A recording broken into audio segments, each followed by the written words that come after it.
Bonjour et bienvenue. La petite analyse qui va suivre s'inspire directement du blog Tu savais ça, qui, comme son nom l'indique, est une mine d'or d'informations strictement inutiles et donc rigoureusement indispensables. Et aujourd'hui, on a un cas d'école parfait. Un petit mystère de notre quotidien, un truc qu'on dit tous les jours sans même y prêter attention. Allez, on décortique ça ensemble. Voilà, cette petite phrase. On l'a tous prononcée, on l'a tous entendue des dizaines de fois. C'est presque un tic de langage, une musique qu'on connaît par cœur, que ce soit la machine à café, dans l'ascenseur. C'est simple, c'est direct, et tout le monde se comprend. Mais justement, si on s'arrête 2 secondes là-dessus, c'est qui ce fameux il? Une sorte de comité secret qui décide du temps qu'il va faire? Un conseil des sages du climat? C'est la grande question du jour. On va essayer de démasquer cette entité à la fois si puissante et si anonyme. Alors, pour commencer, la première piste, elle est à chercher du côté de notre langue, du français lui-même. Parce qu'avant d'être une histoire de science, c'est d'abord une histoire de grammaire. Et surtout, d'habitudes culturelles.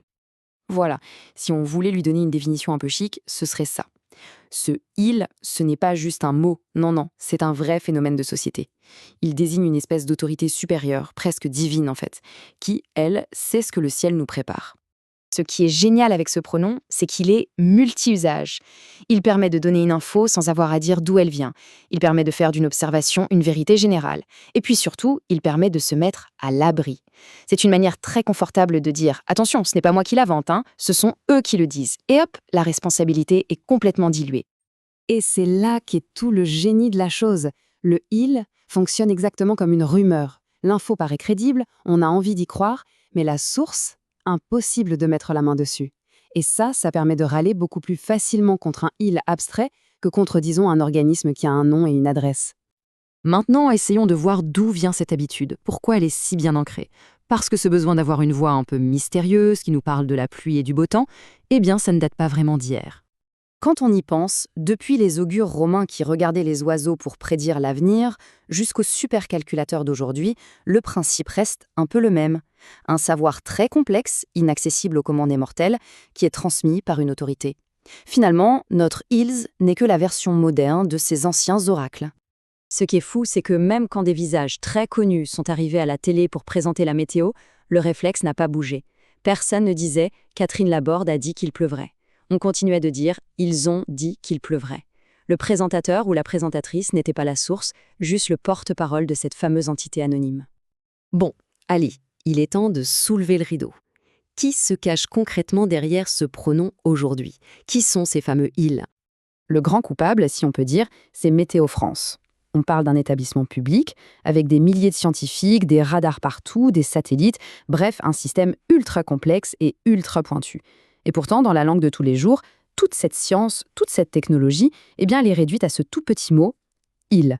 Mais attention, aujourd'hui, le « il » est devenu un peu un mot valise. Ça peut tout aussi bien désigner les prévisions de la chaîne de télé qu'on est en train de regarder, l'application météo sur notre téléphone, ou même un bulletin très spécialisé. C'est le terme générique pour n'importe quelle source d'infos météo. On arrive à la dernière pièce du puzzle. On sait qui ils sont, d'accord? Mais pourquoi est-ce qu'on continue de les appeler « il » ? La réponse, en fait, elle est plutôt à chercher dans notre psychologie collective. Ah, celle-là, c'est la plainte universelle du barbecue annulé, du week-end sous la flotte. Si la prévision est bonne, c'est normal, on n'en parle même pas. Mais si elle est fausse, ah là, le coupable est tout de suite trouvé. Et voilà le point clé. Ce « il », c'est le bouc émissaire rêvé. On peut lui en vouloir, l'accuser de tous les maux, et ça nous évite de faire face à une vérité un peu plus dérangeante. La météo, ce n'est pas une science exacte, c'est une science de probabilité. C'est quand même plus rassurant de s'imaginer une autorité toute puissante qui fait des erreurs, plutôt qu'un système complexe qui fait de son mieux avec des incertitudes. Et puis, il ne faut pas sous-estimer son rôle social. Parler de la météo, c'est le small talk par excellence. En utilisant « il », on reste sur un terrain complètement neutre, on partage une info que tout le monde connaît, sans prendre de risques. C'est un vrai ciment social en fait. D'ailleurs, cette habitude est assez typiquement française. Aux États-Unis, par exemple, on dira beaucoup plus facilement « The Weather Channel says » en citant la chaîne. Au Japon, on attribuera la prévision à l'agence nationale. Ce mystère du « il », c'est une de nos petites spécificités culturelles. Ce qui nous amène à une dernière question pour la route. Avec nos téléphones qui nous donnent des prévisions à la minute près pour notre rue, est-ce que ce grand « il » collectif est condamné ? Est-ce qu'on va passer du « ils annoncent de la pluie » au plus individualiste « mon appli dit qu'il va pleuvoir » ? Le mystère, pour le coup, reste entier.